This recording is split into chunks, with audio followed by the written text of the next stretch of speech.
coming up on Marriage Today with Jimmy and Carrie. When Karen and I got married, I was verbally abusive and dominant. And I didn't know my wife. I didn't know my wife, but, I had so hurt her through the things that I had said that she was covered with fig leaves. I mean, literally, she wasn't going to tell me about the sensitive areas of her life because, when I got mad, I would take advantage of it. Well, and I think as a wife, you just want to feel like you're part of your husband's world. Yeah, absolutely. And maybe, she just wants you just to say, hey, let me just tell you about the day, what's going on. Just give the, general things, and just let her know you're just as much a part of my world as, as anybody.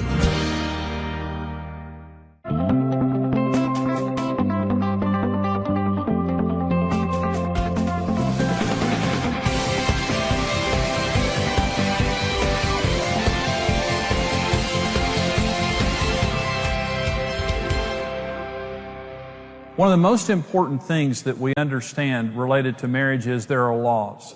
And a lot of times people are fearful of marriage because they don't understand that there are laws associated with it. Now, I'm a pilot. I'm a licensed pilot. I got my pilot's license last year. My family will not fly with me yet. Let me give that disclaimer. But there are laws related to aerodynamics. And so I'm not afraid to fly as long as I'm respecting the laws because there are laws. Planes don't just fall out of the air. Is that, when there's a plane that crashes or something that happens wrong, it just didn't happen, just by chance. It's something violated the laws of aerodynamics for that to happen. I say, when you don't understand the laws of marriage, it's a really scary thing. And it was for Karen and me. We got married at 19 years old. We didn't have any pre-marriage preparation before we got married, and so we didn't know. And honestly, I just thought you're either lucky enough to marry the right person or you're unlucky and you marry the wrong person. And honestly, I loved Karen. I was very attracted to her. But I thought I married the wrong person after a few years of marriage and she did too, because it just wasn't working. We didn't know. No one ever told us. We were violating every law of marriage. And so some of you watching right now, you love each other and God put you together, but you may be frustrated, you may be discouraged, you may be fearful because you've failed before in marriages or you feel like you're failing now and you don't know what to do. I just want to give you the good news. When God creates anything, He creates it for success. And when God creates anything, He creates it upon the laws of His kingdom and the laws of His Word.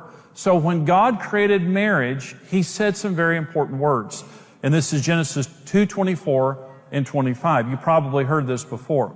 It says, "Therefore a man shall leave his father and mother and shall cleave to his wife, and they shall be one flesh, and they were both naked, the man and his wife, and they were not ashamed." Now, I'd heard that scripture read, and I'd heard it at marriages and at weddings and things like that, but I never knew that those were the 4 foundational laws of marriage, and that everything, God created marriage, and He spoke those words, and when He spoke those words, He created a foundation for marriage that would ensure that every marriage could succeed. Now, listen to what I'm about to say. You have a 100% chance of success in marriage.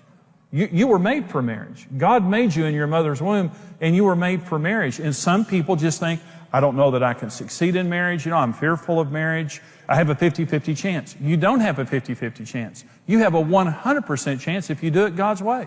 Let me tell you the other good news. It's not complicated. If it was complicated, I couldn't do it. God doesn't use me to do this because I'm special.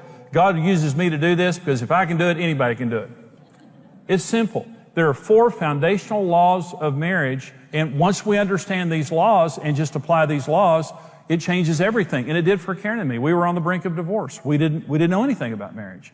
But once we began to practice the 4 foundational laws of marriage, first of all, it tells you what to do. Secondly, when you start having problems, it tells you we're having problems because we're violating one of these laws of marriage. So God created marriage to share everything. He says they too shall become one flesh. For this cause a man shall reprioritize his life.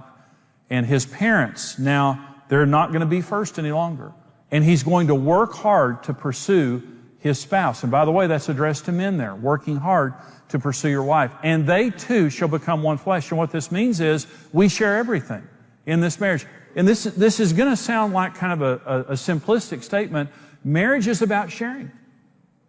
It doesn't matter if you have kids in common. It doesn't matter if you share the same house. It doesn't matter if you share a checkbook. Do you share life? Marriage is about sharing. And when the Bible uses the term for intimacy in marriage, it says one. Now here's what this means. Everything before you got married that you owned and administrated individually. Now you do it together with no exceptions. It's our money, it's our time, it's our children, even from a blended family. And let me say this, one of the most important things in blended families is giving your spouse ownership of the children. And I'll say something else about that in just a minute. They may not be the biological parent, but they have to have full ownership. Anything that I will not give to you going into the relationship will create problems in our marriage. In fact, it creates jealousy. But here's the way that people violate the law of possession. One is dominance. Some people, and it's very common, in most marriages, there's a dominant partner, in most marriages. But dominance destroys the passion and intimacy of marriage. Men and women are totally equals in every way. Karen and I never discuss who the boss in our marriage is because Jesus Christ is the boss of our marriage.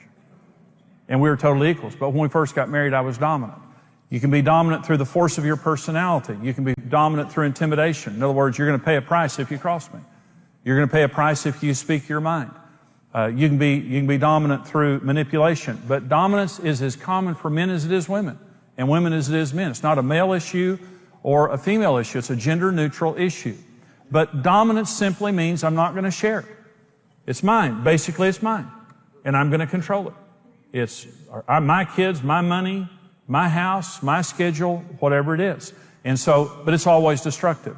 They've done studies on dominance, and it's always proven where you have dominance present in a relationship, and to the degree that you have dominance present, it lowers the satisfaction of the marriage. Because there's one spouse being dominated. They're not an equal. They're not sharing. They're being controlled, basically. In the year 1930, 83% of adult Americans are married. Today in America, 49% of adult Americans are married. Everybody has legacy, but how important is it to you that for your children and in your family that they have a legacy of good marriage? What we do with our lives is going to dramatically affect the next generation. Marriage is the future. We must build marriage. And what we love to do here at Marriage Today is give people hope, because marriage works. Marriage works wonderfully. God would never create anything for failure. The world was telling us to give up. People around us was telling us to give up. But Marriage Today was a light in a dark place for us at a dark time. Hearing Jimmy and Karen Evans just talking about how God could restore any marriage, it started to bring hope back into me. They changed our life, and they changed our future.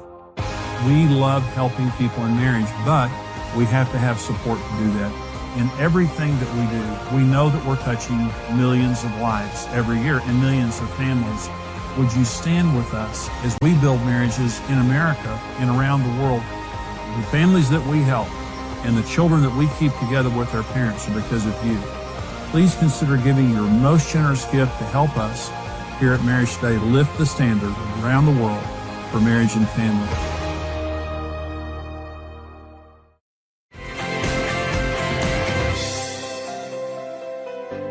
Another problem with the law of possession is independence, is that I'm just going to do my own thing. I counseled a couple one time, and she said, well, he goes to that side of the house, and I go to this side of the house. And she said, I sit over here all night, and he sits over there all night in his office gambling. And she said, that's our marriage right there in a nutshell. And she had done everything she could to try to reach out to him. And I told him, I just said, marriage is about sharing. And he was independent.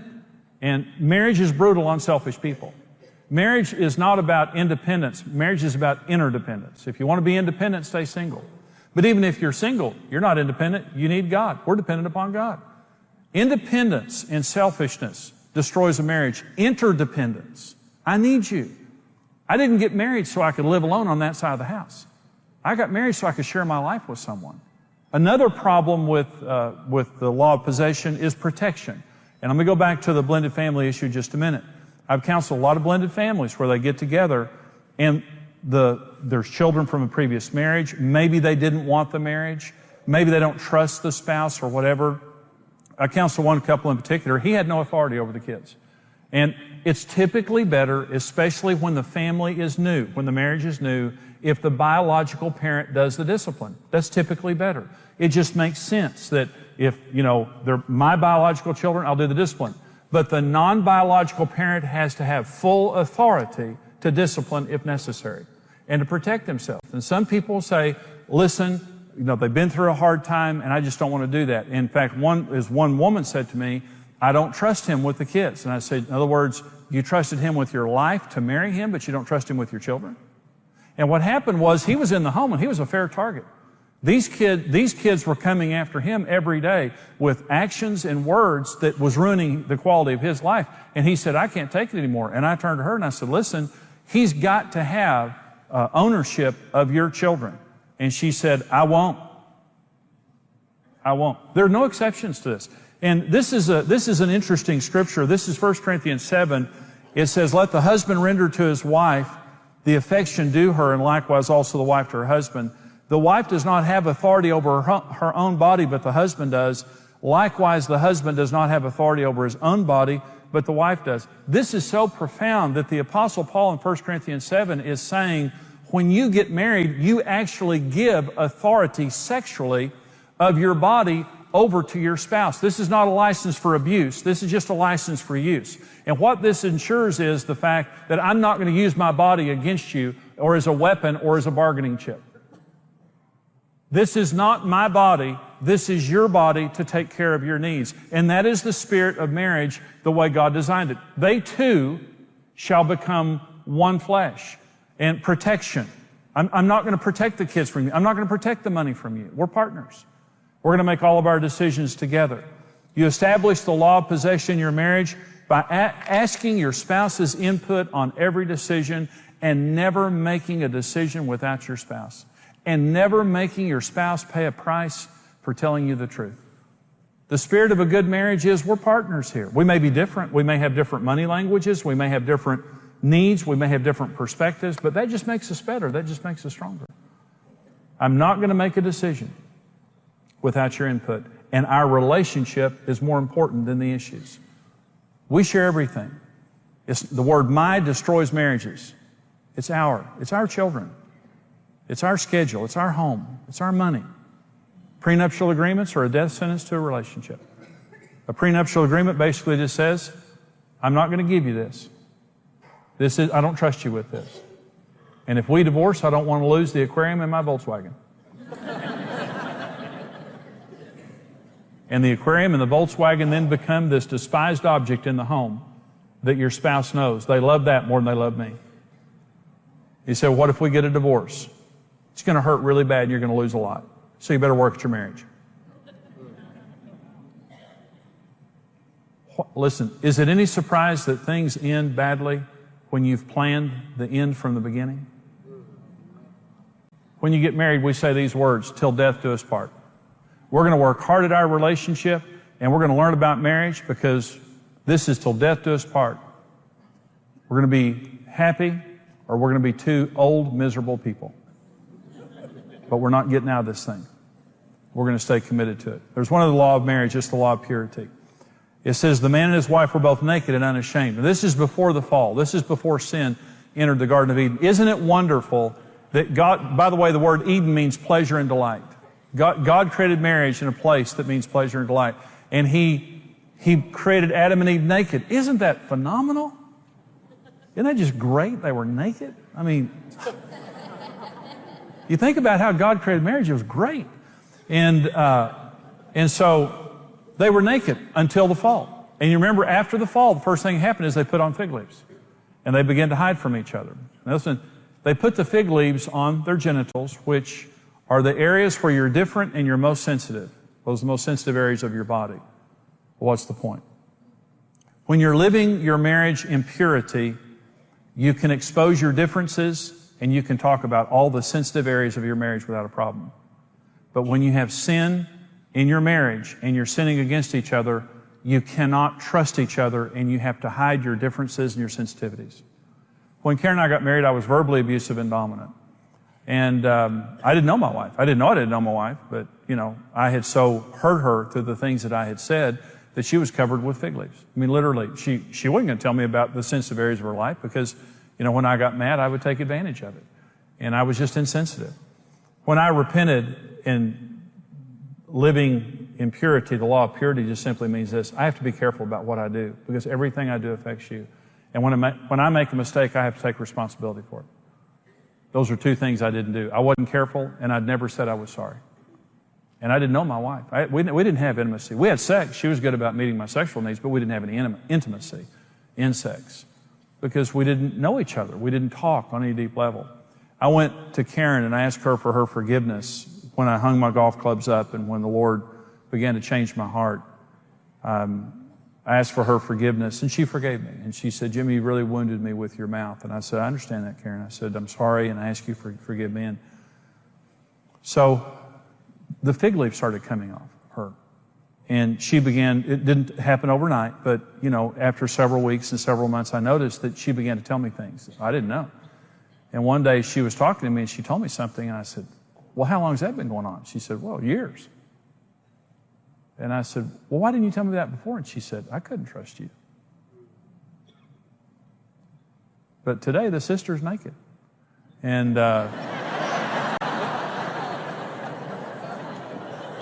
life is good. Life is real good. But,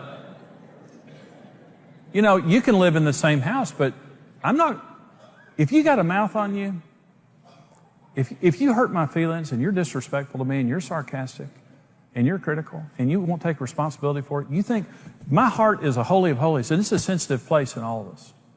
All of us are more sensitive than we would want to admit. I cannot trust my heart of hearts to somebody who won't take responsibility for their behavior. When you're careful in the way that you treat each other, and when you take responsibility for your mistakes, the fig leaves come off. And when it says the man and his wife were both naked and unashamed, it meant mentally, emotionally, spiritually, and physically, they could talk about anything without shame. No shame. I'm not afraid in any way that you will reproach me because I trust you. You're my safe place. You're my safe place. So your spouse, we should be each other's safe place, where I will be careful, and if I do something wrong, I'll take responsibility for it. But remember, blame transfer was the original sin of marriage. God came to Adam and said, Adam, what is this that you've done? He said, it's her fault. Eve, what is this that you've done? Devil made me do it. I honestly believe if they would have taken responsibility for their issues, that God would have had a different response to them. I really do. I hope you enjoyed that message. That comes out of the fullest seminar that I do called Marriage on the Rock. It's the first I ever did. We continue to update it, but this is our most popular series. And we talk about the most important issue in marriage and the roles in marriage and how to understand and meet your spouse's needs and money and sex and in-laws and children. And all of those kinds of things are in the Marriage on the Rock series. And so we want to put this into your hands. As you support us here at Marriage Today, we go all over the world helping people to succeed in marriage and family relationships, and we need your financial help. And as you give a gift of any amount today to support us here, we want to give you the CD single, The Most Important Issue in Marriage. And it is the most important issue in marriage. And many people who fail in marriage fail simply because they don't understand this issue. And they're set up for failure from day one. We want to give you this CD single for your gift of any amount to bless you. Also, for those of you who are able to give $50 or more, we want to give you the entire seminar on CD, plus the Marriage on the Rock book. For those of you who can give $110 or more, and I know that's a lot, but this is something that can change not just your marriage and not just your family, but your marriage and family for generations. This is an investment in your marriage and family. For those of you who give $110 or more, we want to send you the entire seminar on DVD, plus the Marriage on the Rock book, plus our book, Happy, Happy Love, which is designed to help you to enhance your romance and intimacy, again, to bless your marriage. So we want to put these important resources into your hands, and here's how you can get them. Marriage on the Rock, the best-selling book and series, is the essential resource to having the marriage of your dreams. Through this power-packed series, marriage expert Jimmy Evans will show you how to deal with real-life challenges and offer easy-to-understand solutions that will transform your relationship. Jimmy will address all the major issues a couple will encounter, like communication, finances, sex, kids, his and her needs, blended families, and much more. For your gift of any amount, you'll receive the CD single, The Most Important Issue in Marriage. For your gift of $50 or more, we'll send you the Marriage on the Rock book and CD series. For your gift of $110 or more, you'll receive the book and DVD series, plus the Passion Reigniting Happy Happy Love book. Discover God's design for your dream marriage. Whether you've been married for years or just preparing for the journey, experience Marriage on the Rock today.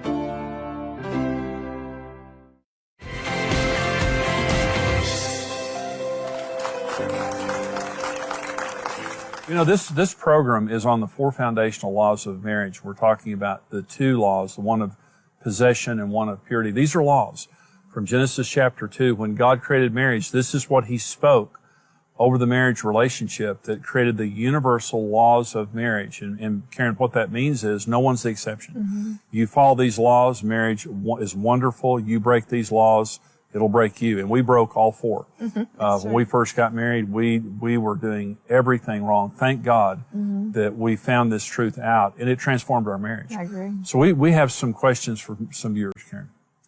The first person asks, my husband doesn't include me in his business decisions. I feel like he's trying to keep this separate. Aren't we supposed to share everything? Well, let me qualify this. And I would say absolutely you're supposed to share everything. Now, I've helped a lot of people over the years. Mm-hmm. And one guy had a $3 billion business that he ran.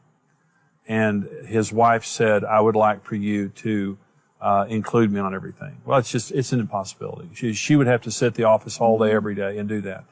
I don't agree with that. Now, in this same situation, she said my husband just bought a 5,000 acre ranch that I didn't know about. That's not right. Mm-hmm. I believe that, if it's a mom and pop business, if it's a smaller business, of course, you talk about everything, you pray about everything, whatever. But, sometimes businesses are a certain size, and this is true of you and me, Karen, is that we communicate about everything, but the ministry is very large. Mm-hmm. And you can't know about everything, and you can't agree with everything. So it's I really don't want to. Well, I know, that's right. Well, but it could be that this is a smaller family business, and she wants to be included. Absolutely. But it needs to be practical. And so in our case, we agree on everything in our family, everything in our marriage, and everything that is the essence of our ministry together. But then you give me the freedom to act beyond there. I have to. Well, and I think as a wife, you just want to feel like you're a part of your husband's world. Yeah, absolutely. And maybe, she just wants you just to say, hey, and let me just tell you about the day, what's going on. Just give the, general things, and just let her know you're just as much a part of my world as, as anybody. Yeah. And so let's say that it is a larger business. Talk and share and communication between a husband and wife the way we do. It makes you feel included in my world, even if you're not there making the decisions. Mm-hmm. But I'm certainly not making decisions that violate you. Yeah, you know what I'm saying? Exactly. And so I think we have another question here. Okay. Do you agree that affairs of the heart are equal to sexual affairs? What is the next step for me after my husband's confession of emotional infidelity? Well, yes, absolutely. Jesus said that if you have intent in your heart, it's the same. So it's devastating. And that's what I would say. Mm-hmm. And you can recover from an affair. But one of the things that's necessary is honesty. Mm-hmm. And you're saying, my husband, I found out about his emotional affair with somebody else. Your husband's spirit is what's important. People sin, and that's fine. But if he's broken, if he's honest, if he's willing to do anything, if he's taking all the responsibility, that can be healed. And it's great. If he's defensive, if he's dishonest, if he's blaming you, that's not a good sign. Mm-hmm. And so I would say, yes, it's very serious. It's devastating to the spirit of the relationship, but you can heal from that as long as he's willing to get help. And I would say in that regard, go get help. Mm-hmm. Probably in your state right now where you just found this out, and probably you need someone to help you walk through this. But in our ministry here, this is a common thing that we help people with. You can heal from this. Mm-hmm. You really can. And it's, just the tone I'm picking up in this, it kind of sounds like there's hope, because there's revelation now of what's been going on before it became a physical affair. But, and forgiveness is everything. I mean, absolutely. Whether he changes or not, she needs to forgive. Because without that forgiveness, she's still tied to that situation. Yeah. And once, she may be needing counseling by herself, just to have someone to talk to and just to be able to vent and just come through a situation of being able to forgive, and letting it go. And then build on the marriage or build the trust back from that. Exactly right, Karen. And one of the things that hurts the most is just knowing that there's been a dishonesty and a disconnection there. So the reconnection and the full honesty in that situation is critical to the resolve. We love coming to you, and we also love going around the world and helping people in their marriage and family relationships. Marriage is under attack in our society, but we know that marriage can work, and we know that it can work for anybody. And what I love to say to people in our conferences and on television is you have a 100% chance of success in marriage. When you do it God's way, you don't have a 50% chance. Your marriage isn't going to fail. God did not make marriage to fail. He made marriage to bless us and for us to thrive in a marriage relationship, but we have to know how. And so here at Marriage Today, we have our television program, we have events, conferences, we have over 100 resources that we have created to help people in their marriage and family relationships, and also in pre-marriage, and helping them in many different aspects of their relationship. We love helping people in marriage, but we have to have support to do that. And we thank all of you who are faithful supporters of us here at Marriage Today. We can only do what we're doing because of you. But if you haven't supported us, or even if you have, I'm asking you to consider giving your most generous gift to help us here, to help us go around the world, to keep little children together with their parents, and help people thrive in a biblically based marriage. The information is there on your screen. Thank you so much for standing with us. Thank you so much for joining us today. We hope this has been a blessing to you. We'll see you next time right here at Marriage Today. God bless you.